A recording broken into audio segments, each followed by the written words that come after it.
You're in a foreign country alone. You've just called your mother, whispering that you're scared. You think someone is following you.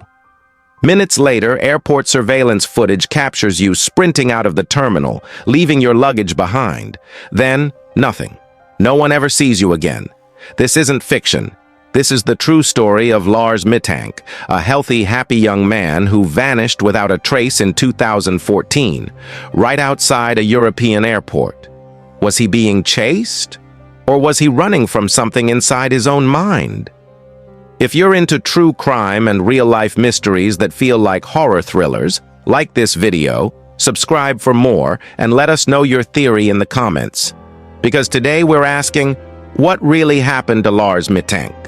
You wouldn't have looked twice at Lars Mittank. He was 28, lived in northern Germany, worked as a power plant technician. He wasn't famous, he wasn't troubled, just a quiet, steady presence, someone you'd trust to show up on time, keep his word, and never make a scene. He loved football, supported Werder Bremen, even when they weren't winning. His friends said he was loyal, to his club, his people, and especially to his mother. They spoke often. He texted her regularly, even on vacation. There was no distance between them. In June of 2014, Lars took a summer trip to Golden Sands, a beach resort town on Bulgaria's Black Sea coast. It was a classic spot for young European travelers. Cheap drinks, loud music, warm water, and bright lights. Lars wasn't the wild type, but he wasn't a loner either. He went with friends. He drank a little. He laughed. Nothing about him stood out. And that's what makes what happened next so strange. Photos from the trip show him smiling on the beach, sun on his face, relaxed. He wore a yellow t-shirt, the same one he would be wearing during his final moments on camera. It was supposed to be a short trip, a week in the sun, then back to life in Germany. But there was one incident. On the night of June 30th, Lars got into a disagreement, reportedly with other German men, over a football match. It wasn't a huge fight, but something happened. Accounts vary, but at some point he suffered a blow to the ear. He was in pain, and the next day a local doctor told him his eardrum was damaged. Flying home immediately wasn't safe. He was prescribed an antibiotic called ceftriaxone and advised to delay his flight by a few days. So his friends went home without him. Lars checked into a cheap hotel near the airport, the Hotel Color in Varna. He was alone now, in a foreign country, in a small, unfamiliar room. Still, there was no sign that anything was truly wrong. He called his mother, told her about the injury, about the hotel. He sounded calm. Just a few more days, then he'd be on a plane home. That was the plan. But within 24 hours, everything changed. The calm young man who had shared drinks with friends just days earlier would soon be calling his mother in a whisper, saying he didn't feel safe, that someone was after him. He would leave his belongings in that hotel room, wallet, luggage, passport, and run toward the airport. And from there, he would vanish. How does a man with a steady job, a loving family, and a future ahead of him just walk off the map? But after his friends left, and Lars stayed behind, what happened next would defy all logic. A few days into the trip, Lars and his friends are out enjoying the nightlife in Golden Sands, Bulgaria. Somewhere along the way, there's a disagreement. Some say it was over football teams. A brief argument turns physical. Lars is punched in the ear. He brushes it off at first, but later his ear starts to ache. He visits a local doctor who gives him a diagnosis: a ruptured eardrum. He's told not to fly. That changes everything. While the rest of the group boards their flight back to Germany, Lars decides to stay behind, just for a few extra days, enough time to heal. He checks into a cheap hotel near the airport. Alone now. That's when the messages begin. He texts his mother, "Can you cancel my credit cards? Something's not right. I don't feel safe. There are people following me." She asks what's happening. He doesn't explain, only that he's scared. Then, he vanishes for hours. No contact. No clue where he went. When he returns to the hotel, something has changed. The staff later recall a man who seemed on edge. Lars asks if he can stay somewhere safer. He says people are after him. He refuses food. He paces the hallway. At one point, he hides behind a sofa as if someone is outside watching. There's no sign of anyone. Later that night, he calls his mom again, whispering, says he's okay, but his voice is different, rushed, tense. In the morning, he checks out, and what happens next will leave a permanent mark on missing persons history. Was Lars being hunted or haunted? The security footage captured that day would stun investigators and leave the world with more questions than answers. It's July 8th, 2014. Lars Mittank walks into Varna airport. He's alone, carrying a small bag. It's the last step before returning home to Germany. Before boarding, he visits the airport doctor, a standard checkup to clear him for flight, due to the ruptured eardrum he got earlier in the trip. He enters the medical office. The doctor later says Lars was calm at first, quiet, cooperative. Then a man steps into the hallway outside. According to the doctor, it's a construction worker, just someone there doing routine work. But Lars reacts instantly.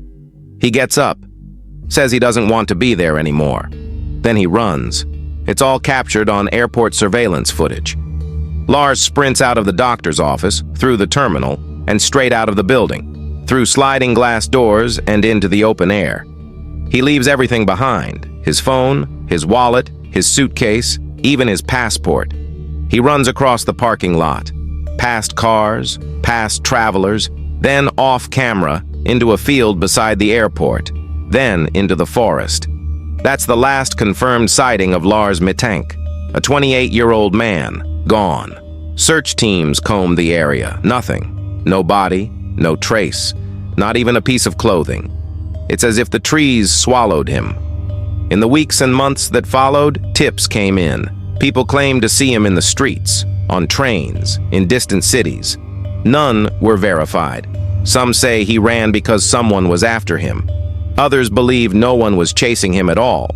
Theories multiplied, but no answers followed. If you felt an invisible threat closing in, would you run too? The footage of Lars running from an airport in daylight would become one of the most disturbing missing persons videos ever recorded. But behind every frame, a darker question remains. What was he really running from? Lars Mittank has been missing for days now, and yet there is no widespread search. There is no grand manhunt, no urgent media appeals. Instead, the story begins to take shape in a way that raises more questions than answers. The authorities treat the case as a low priority, considering Lars's sudden disappearance as little more than a bizarre personal crisis. The initial investigations reveal that Lars had no signs of foul play. No blood, no physical evidence of struggle. He was just gone, vanishing from one of the busiest airports in Europe without a trace. The police remain focused on the idea of a voluntary disappearance. But then, the press gets involved, and with it, the public's perception. The media starts to focus on one thing: Lars's behavior. They start painting him as someone who was mentally unstable. His sudden departure from the airport is viewed through a lens of doubt. Some claim he was on drugs. Others say it could have been a psychotic break. None of this fits what his family knows. Lars had been a stable young man, intelligent, capable, and independent. This wasn't like him. This wasn't the person they knew, and yet the media paints him in a different light. To them, the story is simple. Lars Mittank ran because something was wrong with him. He was unstable, but his family believes otherwise. They know the Lars they loved would never just disappear without a reason. They don't buy the narrative. Despite the growing uncertainty, the police continue to move slowly. His case is not prioritized. The investigation seems to stall before it can gain any real traction. His mother, heartbroken, speaks to the press, calling for more action, more attention to her son's case. But it feels like the world has moved on, as if Lars had been forgotten, his fate abandoned by those meant to find him. When someone disappears in plain sight and no one searches, who really abandoned them? As the days pass, speculation runs wild. On social media and amateur crime forums, theories emerge. Some believe Lars was the victim of foul play, perhaps kidnapped or murdered. Others think it was a mental health issue, with Lars being pushed to the edge by his personal struggles. But the speculation doesn't stop there. The dark web picks up the story. In hidden corners of the internet, new theories surface. Some even claim Lars's disappearance was a part of a larger conspiracy. Was he running from someone? Or was something more complex at play? The family, helpless, watches as their son's case is twisted and distorted, the truth slipping further and further away from them. Lars Mittank's story is no longer just a missing persons case. It has become a spectacle, a puzzle spread across the internet, dissected by thousands of online detectives, armchair experts, and casual observers. The truth, once sought by his family and loved ones, becomes buried beneath layers of speculation and judgment. There is no courtroom, no formal trial, just the constant noise of public opinion, amplifying through social media and media outlets. On YouTube, conspiracies flourish. Reddit threads spin wild theories, some claiming Lars staged his own death. Others wonder if he was trafficked or even assassinated. Each theory more bizarre than the last. Theories that provide no answers, but only more confusion. The media coverage, which initially focused on his disappearance, now simplifies the narrative into sensational headlines. Mentally unstable man runs into the unknown. The complexities of Lars's life, the pain he was going through, all seem to fade into a caricature of a troubled individual with no reason or rhyme to his actions. But for his family, the reality couldn't be further from the truth. His mother, torn between fear and heartbreak, pleads with German television. He was scared. He needed help. Her voice cracks as she describes the son she knows, the Lars that wasn't running from life, but possibly from something he couldn't control. And yet, in the eyes of the world, it's too late. The justice she seeks is nowhere to be found. The authorities who initially treated the case as low priority have now washed their hands of it. No leads, no answers, no closure. What remains is a public judgment. A judgment that renders Lars a mystery, a ghost. What happened to him? Was he really the victim of his own mind, or something far darker? With every new theory, Lars's life is further reduced to a puzzle with no solution. The weight of his mother's cries, the pleas for justice, all seem to get lost in the noise. When truth becomes a maze of theories, how do you know which path leads to justice? The world may have moved on, but Lars's story didn't end with a clean conclusion. His case became a fleeting headline, a moment of fleeting interest before it faded into the background, forgotten by many. But not everyone forgot. Despite the global spotlight on his disappearance, despite the media frenzy, Lars's trail remains cold.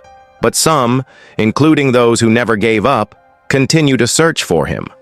The ones who still believe there's a truth waiting to be uncovered. Years have passed since Lars Mittank vanished. The world has moved on, but for those who knew him, the haunting questions remain. Where did he go? And why did he run?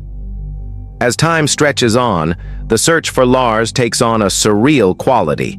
There are no more urgent calls from his mother, no more news coverage, no more pleas for answers. But the mystery lingers. Occasionally, vague sightings surface from across the world. Someone in Brazil claims to have seen a man like Lars. Another person in Canada swears it was him. A stranger in Scandinavia catches someone's eye. Each report is too blurry to confirm, too strange to ignore. His name still drifts through niche forums and corners of social media. His face, once familiar through that chilling airport footage, is now a ghostly image on screen.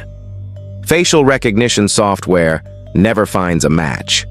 Every lead dissolves into disappointment. Then a flicker of hope. A man with striking similarities to Lars is found in a psychiatric ward in Eastern Europe. News spreads quickly. Could this be him? But once again, the truth crushes the hope. It's not Lars, just another dead end. Still, his mother has never stopped searching.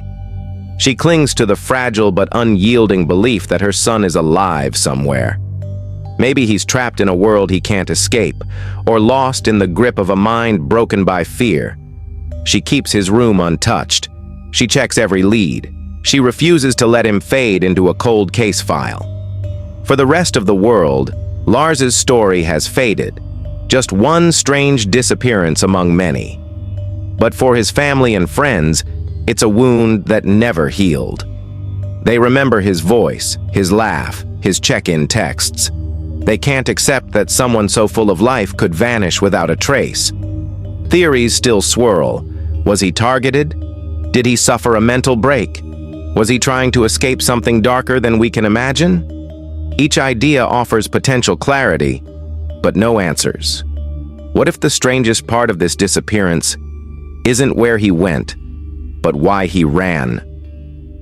That question has become the heart of the mystery. What made a seemingly healthy, rational young man sprint out of an airport, leaving his passport, luggage, and life behind? As the years pass, those who loved him are left only with that chilling footage, a fading photo, and an unbearable silence. And in that silence, his mother still waits, caught between the memory of who Lars was and the mystery of what he became. We return to the airport, that haunting footage still fresh in our minds. Lars Mittank, a young man in a yellow shirt, running out of the terminal, his footsteps echoing as he disappears from view. The footage is brief, yet chilling. No words, no explanation. Just a man fleeing, with nothing but fear in his eyes. A young man, fleeing from something only he could see. It's impossible to ignore the unsettling feeling that lingers, the questions that swirl with no answers. Was it fear? Was it something within him, a mental break, a break from reality so overwhelming that it drove him to this unexplainable act? Or was there something else, a threat, something unseen, lurking in the background that sent him into the unknown? This wasn't just a disappearance. It wasn't a random act. It was a failure. A failure to understand, a failure to act, a failure to empathize. Was there a moment someone could have reached out, prevented this? Perhaps. Or maybe Lars was already beyond reach, already lost in his own mind or running from a danger none of us could comprehend. We may never know the full truth of what happened that day, but the questions remain unanswered, hanging in the air. Where did Lars go? Why did he run? What was it that made him walk away from everything he knew, everything he loved? Do you think Lars Mittank was a victim of his mind or of something far more sinister? Let us know in the comments. If you're drawn to stories that disturb, haunt, and linger, subscribe for more and hit the bell because the next case could be even stranger.